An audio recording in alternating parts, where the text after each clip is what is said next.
Berarti hari ini Tuhan gak menghukum, tidak menuduh, tidak mengutuk kita. Jadi stop bertanya-tanya tentang hal itu. Hari ini kita semuanya hidup taat karena kita sudah dilayakkan di kayu salib. Ketika kita terima Yesus sebagai juru selamat, itu proses namanya justification. Kita dibenarkan, kita dilayakkan sama Yesus. Hari ini saya hidup taat karena saya sudah menerima yang terbaik dari Tuhan. Kalau kita ngerti prinsip dasar ini saja, kita akan sanggup memberikan yang terbaik kepada Tuhan. Karena sering kali dari atas mimbar didengungkan hal-hal seperti begini. Ayo berikan yang terbaik, kita bingung. Aku nyanyi, dengerin khotbah, persembahan, doa berkat, pulang. Berarti mungkin itu yang terbaik kali ya. Tak selalu Tuhan menjawab doa, namun Dia beri yang terbaik di waktu yang tepat. Shalom. Oke. Kita akan membahas sebuah prinsip yang sangat penting dalam kehidupan kita, sehingga kita mengerti bahwa kalau saya ikut Tuhan itu saya harus paham isi hati Tuhan sebenarnya. Ya, isi hati Tuhan. Isi hati Tuhan itu seperti apa? Kemudian supaya saya mengerti, supaya saya menjadi orang Kristen yang tidak agamawi, tapi mengerti bahwa hubungan saya dengan Yesus yang menyelamatkan hidup saya. Oke. Nah, ada sebuah prinsip di dalam firman Tuhan yang memberikan pengertian kepada kita bahwa Tuhan itu sama manusia dipisahkan. Dan betul, pada saat perjanjian lama Tuhan itu dipisahkan daripada manusia. Dan ada sebuah kata yang menyatakan hal ini, dan ada sebuah elemen sebenarnya yang memisahkan antara manusia dengan Tuhan. Ya. Dan ini terus dipertajam akhirnya masuk ke dalam perjanjian baru dan sampai hari ini. Nah, kata ini adalah kata tabir. Ya, tabir. Sekarang kalau Bapak Ibu buka Alkitab, kalau ada di dalam handphone itu sangat mudah untuk kalau kita ketik kata tabir, itu yang pertama kali keluar adalah di Keluaran pasalnya yang ke-26. Kita baca ya. Dimulai dari ayat yang ke-30. Keluaran pasal yang ke-26 dimulai dari ayat yang ke-30. Dikatakan begini. Kemudian haruslah kau dirikan kemah suci sesuai dengan rancangan yang telah ditunjukkan kepadamu di atas gunung itu. Ya. Ada kata harus. Ya, kita terusin lagi. Ayat 31. Haruslah kau buat tabir. Buat apa tabirnya? Dari kain ungu tua, kain ungu muda, kirmisi, lenan halus yang dipintal benangnya haruslah dibuat dengan ada kerubnya buatan ahli tenun. Ribet ya. Ngejelimet itu. Ayat 32, keluar lagi kata ini. Haruslah engkau menggantungkannya pada 4 tiang dari kayu penaga yang disalut dengan emas, dengan ada kaitannya dari emas berdasarkan 4 alas perak. Ayat 33, keluar lagi kalimat ini. Haruslah tabir itu kau gantung pada kaitan penyambung tenda itu, dan haruslah kau bawa tabut hukum ke sana, ke belakang tabir itu, sehingga, perhatikan kalimat ini, tabir itu menjadi pemisah bagimu antara tempat kudus dan tempat maha kudus. Tabir adalah pemisah. Dan saat itu kenapa ada hal seperti ini? Karena ini adalah pembangunan pertama daripada sebuah tempat ibadah. Namanya kemah suci, atau yang kita kenal dengan tabernakel Musa. Kemudian ada bait Allah 1, bait Allah 2. Sampai hari ini ada gedung ini. Tadi kita sudah lihat groundbreaking. Itu gedungnya. Nah, semua yang serba fisik di perjanjian lama dimasukkan sama Yesus ke dalam sini. Ya. Jadi saya mau memberikan pengertian ini supaya kita merdeka dan kita menikmati perjalanan sama Yesus. Perhatikan, ikuti perlahan-lahan. Di saat itu harus ada mediator buat orang yang datang ke hadapan Tuhan dan membuat mediasi mendamaikan Tuhan dengan manusia. Karena saat itu manusia dipisahkan dari Tuhan, belum ada kehadiran Yesus. Itu sebabnya imam besar Harun, dia harus masuk ke dalam ruang maha kudus, melewati tabir itu tadi. Karena itu pemisah antara ruang kudus dengan ruang maha kudus. Dia harus masuk ke dalam ruang maha kudus, membawa darah hewan, memercikan di atas tabut perjanjian, hadirat Tuhan turun. Dengan permohonan Tuhan, berdamailah, ampunilah dosa anak-anakmu. Mediatornya yaitu imam besar Harun. Kalau Harun tidak kudus saat itu, dia bisa mati di dalam situ. Jadi ada kemungkinan besar di hari pendamaian yang terjadi setahun sekali, itu sebelum hari pendamaian mungkin aja Harun di rumahnya tumpengan sama teman-temannya, sama saudara-saudaranya. Terus minta doa, doain gue ya. Kenapa? Gue undang ke rumah ya, kita doa sama-sama. Kenapa? Besok hari pendamaian. Yo ya ampun, gue takut nih, kalau gue gak kudus mati besok gue. Nah, dia harus mengadakan juga pembersihan bagi dirinya. Bisa 18 sampai 20 pengorbanan yang dia lakukan buat dirinya sendiri untuk masuk ke dalam ruang Maha Kudus. Sekali lagi, manusia dengan Tuhan dipisahkan sama tabir. Hari ini, kalau kita ditanya agamanya apa, pasti kita akan bilang agama Kristen. Di dalam semua agama, termasuk agama Kristen, semua agama diciptakan untuk manusia punya upaya datang kepada Tuhan. Satu-satunya Tuhan yang turun dari tahtanya dan menghampiri manusia, itu hanya Yesus. Jadi ketika Yesus turun dari tahtanya di Filipi 2 ayat 5-7, menanggalkan semua haknya, di hari itu, dia sedang nyatakan kepada kita bahwa saya datang bukan bawa agama, bawa hubungan. Itu sebabnya saya selalu ingatkan jemaat, hormati agama Kristen, hormati sinode, hormati denominasi, hormati tata ibadah, jangan dikultuskan. Yang dikejar Yesusnya. Ketika kita mengkultuskan hal-hal sarana-sarana ini, akhirnya kita tidak paham hubungan saya sama Yesus dan nggak pernah ngerti isi hatinya Tuhan. Dan bahkan banyak orang yang akhirnya yang datang ke dalam tempat ibadah seperti begini, pengertiannya salah. Di Matius 12, tiba-tiba Yesus bilang begini sama murid-muridnya, sebentar lagi ada yang melebihi bait Allah. Mereka bingung, melebihi bait Allah. Bait Allah kedua sedang berdiri saat itu, didirikan sama Zerubabel, direnovasi sama Herodes, megahnya luar biasa. Mereka berpikir sebentar lagi akan ada gedung yang lebih besar daripada itu. Markus 13, Yesus keluar dari bait Allah. Dia bilang sebentar lagi ini akan rontok dan runtuh dan bahkan batu-batunya dilempar ke bawah, thrown down. Dan betul, terjadi perang. Bapak Ibu kalau ke Yerusalem, di luar tembok Yerusalem masih ada batu-batu bekas bait Allah kedua. Dipertajam sama Paulus, tubuhmu adalah bait Roh Kudus. Itu sebabnya hari ini pemahaman kita harus mengerti dulu dasarnya supaya kita ngerti hubungan kita sama Tuhan. Gereja itu adalah saudara dan saya. Ini gedung gerejanya. Sebentar lagi saudara akan punya gedung gereja yang luar biasa di PIK. Semuanya menjadi percuma kalau kita tidak mengerti fungsi saya sebagai gereja. Makanya di Maret 2020, di zaman COVID, ketika orang mengatakan gereja ditutup, saya katakan begini, bukan gerejanya ditutup, gedungnya ditutup. Gereja nggak bisa ditutup. Karena gerejanya saudara dan saya. Karena kita adalah gerejanya, itu sebabnya nanti ketika doa berkat disampaikan di tempat ini, kita meninggalkan tempat ini, ibadah jalan terus. Ibadah nggak bisa stop. Orang yang tidak mengerti prinsip ini, akan selalu bilang sama temannya, lu udah ibadah? Udah. Gue baru selesai ibadah. Ibadah nggak bisa stop. Sebentar saudara masuk ke Central Park, ke bawah, ke mall. Karena saya gerejanya, ketika mall dibuka, saya masuk menginjakan kaki di mall, tempat itu berubah jadi tempat ibadah dengan format yang berbeda-beda. Ketika dibukain pintu sama satpam, kita bilang apa? Karena saya masih ibadah terus kok, ibadah nggak pernah stop, karena saya kan gerejanya. Makasih ya mas. Berapa banyak di antara kita yang bilang terima kasih sama satpam yang bukain pintu? Oh saya percaya semuanya pasti iya, tapi banyak yang enggak ya. Berapa banyak di antara kita yang keluar dari toilet dan ada mas yang nungguin di situ, dia ngangguk-ngangguk itu karena memang udah di trainnya begitu. Nggak ada yang pernah negor dia. Terima kasih ya mas, toiletnya bersih banget. Itu ibadah. Salah satunya ngapain? Ngantre. Orang Indonesia paling nggak bisa ngantre. Saya amin duluan, amin. Apalagi kalau lift kebuka, aduh ampun deh, gubrak-gubrakan depan lift. Kayak ketakutan ketinggalan lift, tau nggak? Harusnya kan yang dari dalam keluar dulu, ya nggak? Sampai-sampai ya, kalau saya tiap bulan pastilah ada perjalanan gitu ya. Mau boarding aja, itu sampai gubrak-gubrakan di depan tempat boarding. Sampai satu hari saya bilang gini, Pak, mohon maaf Pak, karena dia udah nyenggol-nyenggol saya terus kan, saya, aduh nih orang nih kenapa sih gitu. Pak, itu yang ada di tempat boarding Bapak tuh tulisan, itu artinya tempat duduk. Bapak saya jamin gak akan berdiri Pak. Dia kayak ketakutan, kayak nanti masuk pesawat gue berdiri gak dapat kursi gitu loh. Ini bukan bus kota, Bapak pasti nanti duduk Pak, tenang aja Pak. Iya ya Pak, ya udahlah Pak, sini ngantri Pak sama saya Pak gitu. Istri saya galak loh, sama kayak gitu-gituan. Satu hari ada orang di Indomaret, tiba-tiba nyelak aja begitu. Gak ada yang berani tegur. Oh ditegur sama dia. Mas, ngantri dong. Ya ampun bu, cuma 1 botol doang. Ya hargain dong yang lain. Antri dong. Wow, orang Indomaretnya juga marah kasirnya. Ngantri mas. Semua yang lagi ngantri marah juga. Mas, ngantri. Gara-gara istri saya. Waktu dia pulang ke rumah dia kasih tahu. Aku tadi negor si bapak-bapak tuh di Indomaret. Masa nyelak-nyelak aja. Saya bilang gini, kamu berani banget sih. Ya nggak apa-apa lah. Kalau ada apa-apa kan aku tinggal panggil kamu. Kamu tinggal datang beres. Emangnya gue preman apa? Kan Indomaret dekat rumah. Dalam 5 menit kamu hadir, kamu berdiri di pintu, orang pada takut. Serem ya aku ya. Ibadah nggak boleh stop karena kita gerejanya. Tabir tuh pemisah, betul.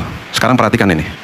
Kalau kita klik tabir lagi, ini keuntungannya ya, keuntungannya punya HP ada Alkitab itu sekarang bisa ditulis-tulis gitu. Saya mulai pelayanan mimbar tuh dari tahun 1998. Dulu tuh masih bunyi satu gereja nih kalau buka, mari kita buka, bunyi gini, kesekannya buku semua. Dan nggak ada saingannya.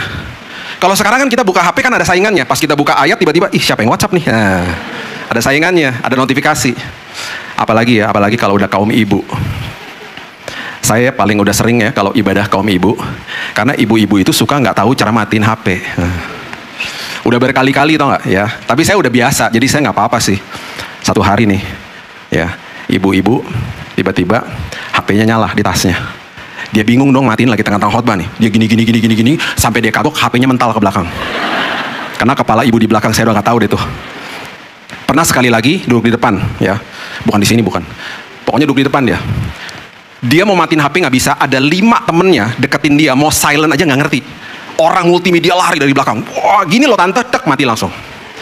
Ada sekali lagi. Duduk di depan juga, tengah-tengah khotbah juga. HP ibu-ibu tuh kan keras banget ringtone-nya ya. Di dalam tas aja keras banget, betul ya? Pas dia keluar dari dalam tas makin makin keras kan ya. Diangkat loh sama dia. Orang Manado, sama saya. Iyo Jo. Ya ini Pak Billy lagi khotbah, tunggu dulu, Ngana telepon nanti aja. Udah ganggu aja gitu. Tengah-tengah khotbah loh. Sampai saya bilang, Bu, kalau ada yang nanyain saya bilang saya lagi sibuk lagi khotbah. Udah nanti saja Jo. Iya telepon nanti aja. Udah taruh. Iya terusin Pak Pendeta, terusin. Emang ibu-ibu tuh luar biasa ya. Saya suka tersenyum melihat mereka. Oke. Kata tabir yang pertama keluar di Perjanjian Baru. Coba lihat. Matius pasal yang ke-27 ayat 50 dan 51. Matius 27 ayat 50 dan 51. Yesus berseru pula dengan suara nyaring lalu menyerahkan nyawanya. Oke. Di saat dia menyerahkan nyawanya, karyanya selesai di kayu salib. Yang terjadi pertama kali adalah, lihatlah, tabir bait suci terbelah 2 dari atas sampai ke bawah dan terjadilah gempa bumi dan bukit-bukit batu terbelah. Tabir yang tadinya pemisah antara manusia dengan Tuhan, hari ini sudah terbelah. Berarti saudara dan saya sudah diperdamaikan dengan Tuhan. Berarti hari ini Tuhan gak menghukum, tidak menuduh, tidak mengutuk kita, jadi stop bertanya-tanya tentang hal itu. Hari ini kita semuanya hidup taat karena kita sudah dilayakkan di kayu salib. Ketika kita terima Yesus sebagai juru selamat, itu proses namanya justification. Kita dibenarkan, kita dilayakkan sama Yesus. Hari ini saya hidup taat karena saya sudah menerima yang terbaik dari Tuhan. Kalau kita ngerti prinsip dasar ini saja, kita akan sanggup memberikan yang terbaik kepada Tuhan. Karena sering kali dari atas mimbar didengungkan hal-hal seperti begini. Ayo berikan yang terbaik, kita bingung. Aku nyanyi, dengerin khotbah, persembahan, doa berkat, pulang. Berarti mungkin itu yang terbaik kali ya. Itu salah satunya, betul. Tapi akhirnya kita bisa memberikan yang terbaik kepada Tuhan dan kepada manusia ketika kita sudah menerima yang terbaik. Pengertiannya begini. Saya nggak bisa kasih saudara uang kalau saya nggak punya uang. Saya nggak bisa kasih waktu kalau saya nggak punya waktu. Saya nggak bisa kasih yang terbaik kalau saya nggak pernah terima yang terbaik. Saya harus ngerti dulu bahwa Tuhan sudah diperdamaikan sama saya. Tuhan sangat sayang sama saya. Tuhan tidak menuduh saya. Tuhan tidak pernah berseberangan sama saya lagi. Kalau kita ngerti pemahaman yang sangat dasar ini, pengertian kita kemudian berubah. Kita tidak akan bahkan mengkultuskan hamba Tuhan. Jangan pernah berpikir bahwa orang yang berdiri di atas mimbar ini lebih dekat sama Tuhan. Ada kemungkinan yang duduk di situ lebih dekat sama Tuhan. Yang berdiri di sini dosanya belum ketahuan aja. Jangan pernah berpikir orang yang berdiri di atas mimbar itu paling dekat sama Tuhan. Makanya banyak orang dikit-dikit minta doa. Saya nggak salahkan orang minta doa. Saya juga butuh didoakan. Kita di dalam kelemahan kita butuh saling mendoakan. Tetapi kemudian kita harus paham juga untuk mengaktifkan iman. Karena dikit-dikit orang datang ke saya gini, Pak, tolong doain Pak. Doain apa? Anak saya mau kuliah Pak. Pak, tolong doain Pak. Doain apa? Anak saya biar dapat jodoh Pak. Pak. Ketemu lagi orang di mall. Pak, tolong doain Pak. Aduh, terima kasih Tuhan lu ketemu Pak Billy. Ayo tolong doain Pak. Doain apa Bu? Apa ya? Saya juga bingung. Terserah Bapak deh gitu. Lama-lama gue charge ya. Udah rasa kayak dukun tuh gak lama-lama. Itu sama aja kalau adik saya Jessie datang ke saya ngomong begini, Bill, bilang dong sama papa mama, gue pengen banget makan roti buat besok, tolong bilangin dong, tolong beliin. Saya kan ngomong apa ke dia? Ya lu ngomong aja sendiri. Terus dia bilang gini, enggak, kan lu lebih dekat sama mereka. Kita ya adalah kakak beradik di dalam keluarga besar Allah. Bapaknya satu. Bapak yang menyembuhkan saya dari kanker di 2019 adalah bapak yang sama yang akan menyembuhkan siapapun yang sedang sakit hari ini. Yuk datang ke Tuhan, yuk hampiri tahtanya. Karena apa? Karena kita sudah diperdamaikan dengan Tuhan. Perhatikan kalimat berikut ini di Ibrani, coba lihat. Ibrani pasal yang ke-6, ayatnya yang ke-19 dan 20, mengatakan begini. Ingat, tadi kalau kita baca di perjanjian lama, semuanya pakai kata harus toh. Coba lihat ini. Pengharapan itu, ya, semua dari kita punya pengharapan. Selama kita bernafas, kita memiliki pengharapan. Pengharapan itu adalah sauh yang kuat, adalah jangkar yang kuat dan aman bagi jiwa kita yang telah dilabuhkan sampai ke belakang tabir. Gak ada kata-kata harus lagi. Yang ada adalah ketika kita terima Yesus, harapan kita nih ya, diambil sama Dia. Dia bawa harapan kita. Karena tabirnya udah terbelah dua. Yang masuk ke dalam ruang Maha Kudus adalah Imam Besar Agung, bukan Harun lagi, tetapi Imam Besar Agung namanya Yesus. Mediator kita dengan Tuhan adalah Yesus. Dia yang bawa harapan kita, Dia bawa masuk sampai ke belakang tabir. Dan Dia kaitkan di tahta kerajaan sorga. Dan Dia katakan, pengharapanmu kepada Tuhan tidak pernah mengecewakan. Karena tidak ada lagi pemisah antara engkau dengan Tuhan. Itu sebabnya dikatakan di mana Yesus telah masuk, ayat 20, sebagai perintis bagi kita ketika Ia menurut peraturan Melkisedek menjadi imam besar sampai selama-lamanya. Dulu imam besar Harun melakukan pendamaian sekali setahun. Yesus lakukan sekali untuk selama-lamanya. Dia bawa pengharapan kita, dan Alkitab dengan jelas mengatakan Dia adalah perintis, karena Dia yang bawa harapannya, Dia bawa masuk ke dalam tahta kerajaan sorga. Kata perintis adalah artinya prodromos. Prodromos itu adalah orang di zaman kerajaan dulu yang lari masuk ke dalam kota dan berteriak kepada seisi kota. Dia katakan, sebentar lagi ada orang penting mau lewat, sebentar lagi ada raja mau lewat, sebentar lagi ada orang VIP mau lewat. Semua rakyat turun di pinggir jalan, dan orang pentingnya lewat, semua tepuk tangan. Bayangkan, Ibrani mengatakan dengan jelas, sang prodromos, sang perintis, itu adalah Yesus itu sendiri. Dia yang lari masuk ke dalam kerajaan Allah. Dia yang menghadap tahta kerajaan sorga. Dia yang membuka tabir pemisah itu. Dan seolah-olah seperti Dia berteriak kepada seisi sorga, sebentar lagi ada orang penting mau masuk. Siapa? Saudara dan saya. Kita datang, itu sebabnya kita sanggup dengan keberanian menghampiri tahta kerajaan sorga. Kapan saja, di mana saja, dalam kondisi apa saja. Kita sudah diperdamaikan dengan Tuhan.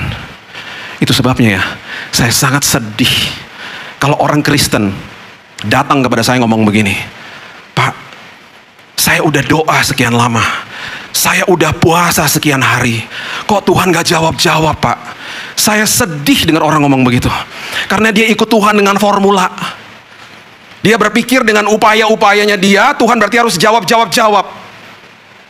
Itu sebabnya banyak orang yang akhirnya mengkultuskan tata ibadah.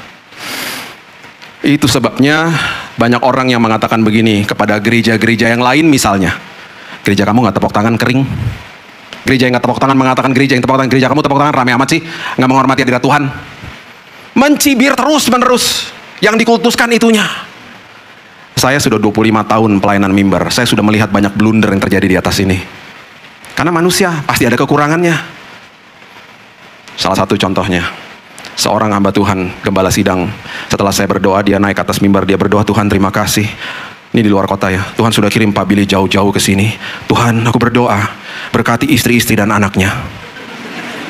Terus dia diem. Maksud saya Tuhan, istri dan anak-anaknya. Ketemu sama saya suka bercanda, habis selesai, emangnya gue Salomo istri banyak. Yang paling kasihan WL, kasihan banget. Di awal ibadah, Tuhan, hari ini kami gak mau malu-malu Tuhan datang ke hadirat-Mu. Itu sebabnya Tuhan angkat kemaluan kami Tuhan. Maksudnya benar, ngucapnya salah. Terus dia diem kan, orang-orang juga nahan ketawa. Tiba-tiba ada yang berteriak di belakang, jangan Tuhan, aku belum nikah Tuhan. Aduh udahlah, makin hancur udah. Dia gak bisa pimpin ibadah dengan benar akhirnya. Jadi yang namanya blunder yang terjadi di atas ini udah banyak. Itu sebabnya yang kita patut kejar adalah Yesusnya. Jangan kultuskan nama Tuhan loh. Saya ini bukan mediator. Saya, Pak Yosia, ini hanya penyampai kabar keselamatan bagi kita. Jangan dikultuskan. Aktifkan imanmu. Ya beberapa tahun yang silam, seperti biasa lah, orang-orang sakit datang minta-minta didoakan gitu ya. 7 orang sakit saya doakan dalam 1 tahun. Semuanya meninggal, ayo. Tadi abis ibadah aku minta dia, Pastor Billy doain, nggak jadi gitu. Takut metong ntar. Sampai-sampai saya dapat telepon. Pak Pendeta Billy ya, iya kenapa? Gini Pak, kami dengar Pak, bahwa Bapak ini kalau doain orang cepat ketemu Yesus. Jadi Pak, kami mau ngundang Bapak ke rumah Pak. Buat apa ya? Gini Pak, orang tua kami udah sakit parah Pak.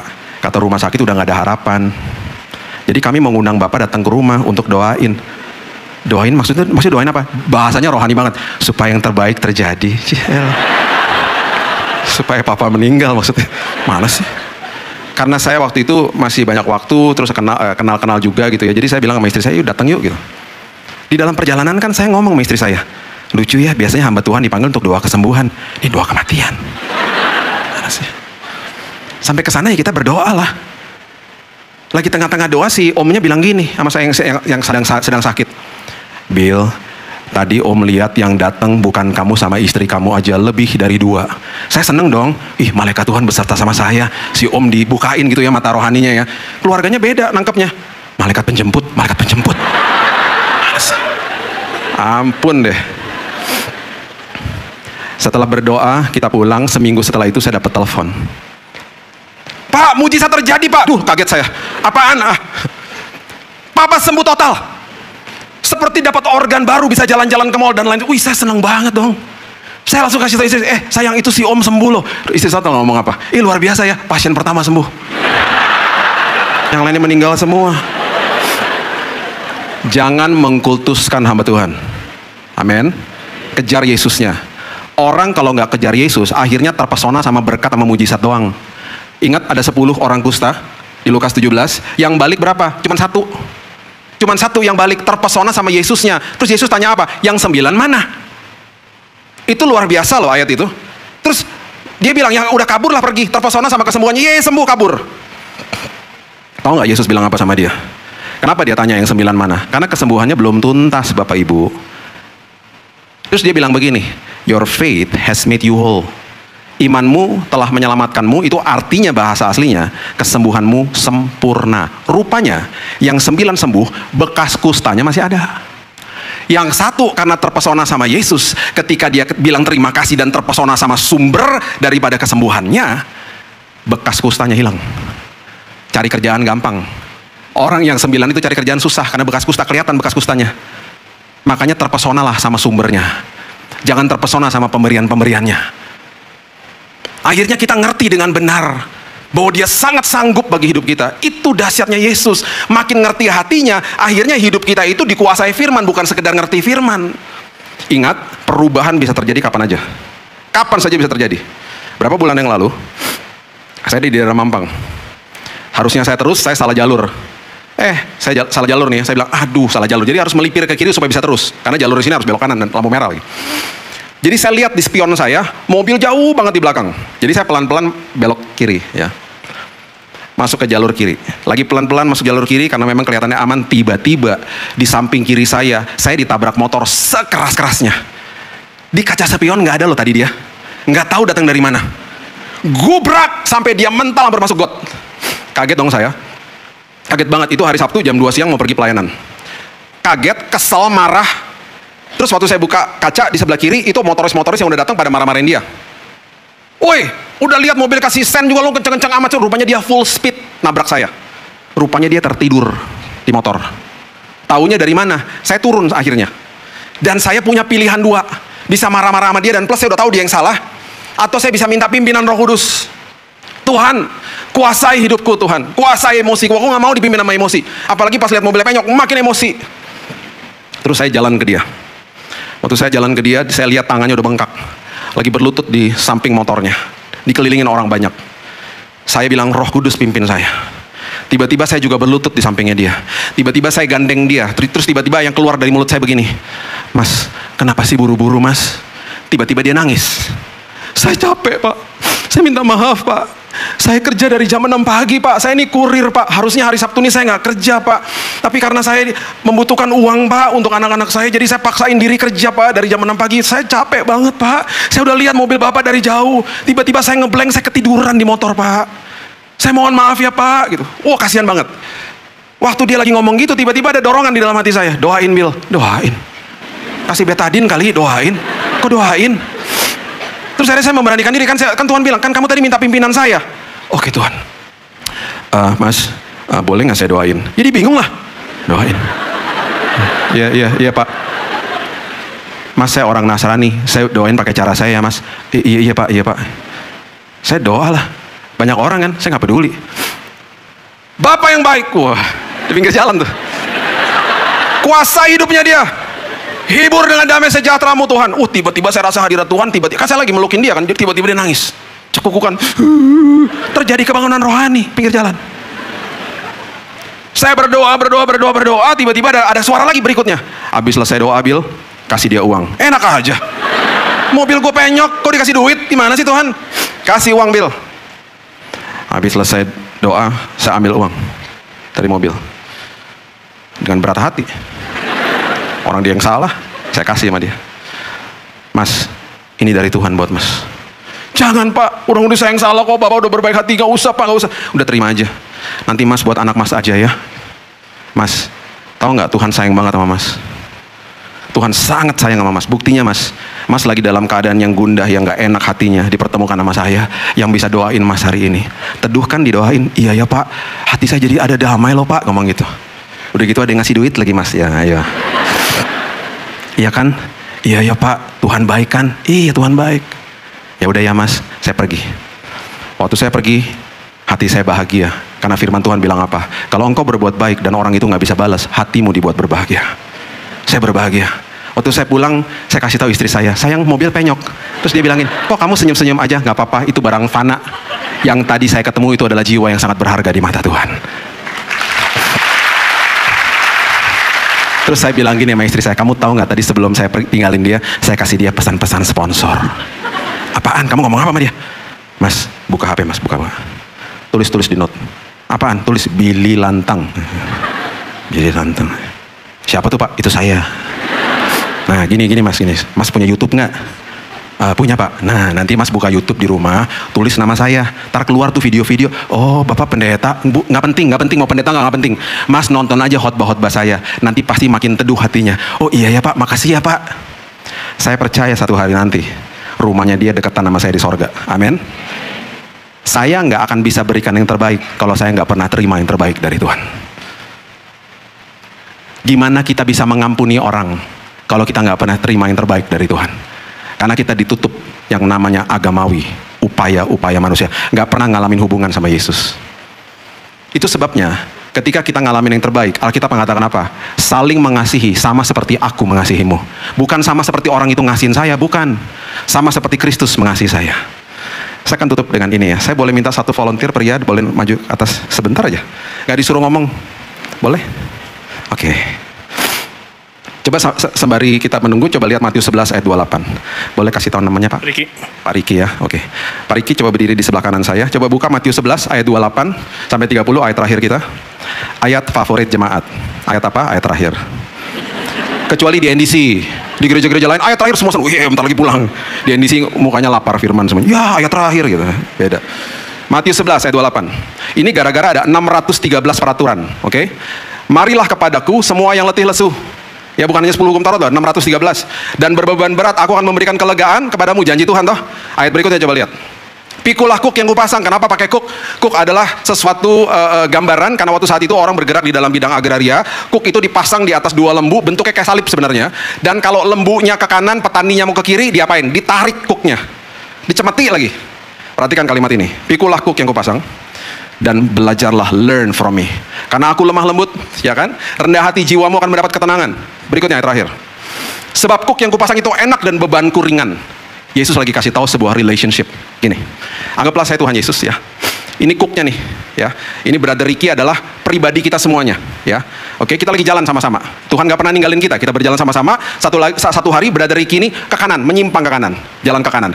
Yang Tuhan katakan apa sama dia? Rick, jangan ke kanan Rick. Ricky terus jalan, dia terus jalan. Enggak, jangan Rick. Terus abis itu karena dia nggak mau nurut sama suara Tuhan, apakah Tuhan begini? Ya udah sana Ki, sana. Dia tidak pernah ninggalin kita loh. Dia akan ikutin kita. Dan sampai kepada titik di mana akhirnya kita jatuh dalam dosa. Jatuh dalam dosa berarti bukan hidup dalam dosa. Jatuh dalam dosa yang Tuhan langsung kasih tahu, Roh Kudus kasih tahu di dalam hati kita adalah, nak, yang kamu baru lakukan itu salah, nak. Yang iblis akan lakukan, dia akan serang kita, dia akan katakan begini, pecundang kamu, pendosa kamu orang yang sama sekali tidak tahu diri, tidak layak kamu di hadapan Tuhan. Kita rasa bersalah langsung. Oke, yang Tuhan katakan bukan begitu. Kalau besok, bulan depan, tahun depan kita masih punya suara yang menuduh kita tentang dosa kita yang kita buat di saat itu bukan suara Tuhan.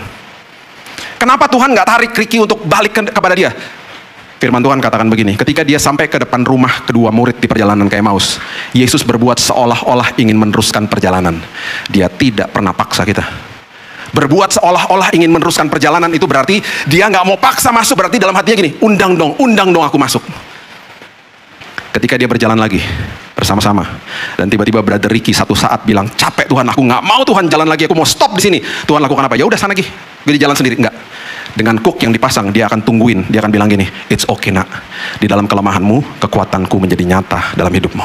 Amen. Gak apa-apa nak, aku sayang sama kamu nak, sampai kapanpun kamu anak saya nak. Itu arti kuk yang dipasang. Dia nggak pernah paksa kita dan tidak pernah sedetik pun dia tinggalkan kita. Itu Tuhan kita. Terima kasih Brother Ricky. Saya tutup sama ini. Waktu saya udah habis, saya tutup sama ini ya, cepat aja. Anak saya namanya Keaton. Saya bilang sama dia, nak hati-hati, jangan buka pintu mobil sembarangan. Karena di Jakarta ini ada, di Jabodetabek ada 18 juta motor. Motor di Jakarta belok dulu baru lihat. Jadi saya bilang hati-hati kalau buka pintu mobil. Satu hari, teman saya nginep di rumah, dan saya bilang sama dia, bro, besok gue ada pelayanan. Dia bilang gini, besok gue anterin anak lu sekolah. Oke. Habis diantar ke sekolah, siang hari, teman saya bilang sama saya, Bill, mobil lo penyok. Kenapa? Karena tadi pagi waktu dia buka pintu mobil, dia nggak lihat-lihat, ketabrak motor. Di malam hari saya punya pilihan, marah-marah sama dia, kenapa udah dibilangin nggak lihat-lihat, penyok tuh mobilnya. Di malam hari waktu pintu dibuka, saya bilang gini sama dia, Keaton, Daddy denger kamu ditabrak motor tadi pagi ya? Iya Dad. Terus dia nangis, Daddy sorry ya Dad, mobilnya penyok. Yang saya katakan kepada dia, aku nggak peduli mobilnya penyok. Are you okay? Kamu okay nggak? Dia bilang aku okay Dad. Tapi aku buat salah. Aku buat salah, aku nggak lihat, aku nggak denger-dengeran sama Didi. It's okay. Yang penting kamu okay. Waktu saya lagi peluk dia, saya bilang gini, Keaton, next time hati-hati ya nak. Saya mau beritahu ini kepada Bapak Ibu, kepada orang yang selalu bilang begini, kasih karunia berarti tiket buat dosa dong Pak. Ketika next time dia akan buka pintu mobil, dia akan sangat berhati-hati, karena dia akan ingat sama saya. Bukan karena dia ketakutan sama saya, tapi karena dia hormat sama saya. That's grace. Makin kita ngalamin kebaikan Tuhan, makin kita hati-hati, makin kita nggak mau buat dosa. Jadi kalau ada orang bilang gini, oh kalau gitu kasih karunia adalah tiket buat dosa, berarti kamu belum ngalamin kebaikan Tuhan. Makin kamu alamin kebaikan dia, you are being careful with your life. Alami Yesus, karena kita sudah diperdamaikan dengan Tuhan. Berikan tepuk tangan kita untuk Tuhan kita. Tak selalu Tuhan menjawab doa, namun Dia beri yang terbaik di waktu yang tepat.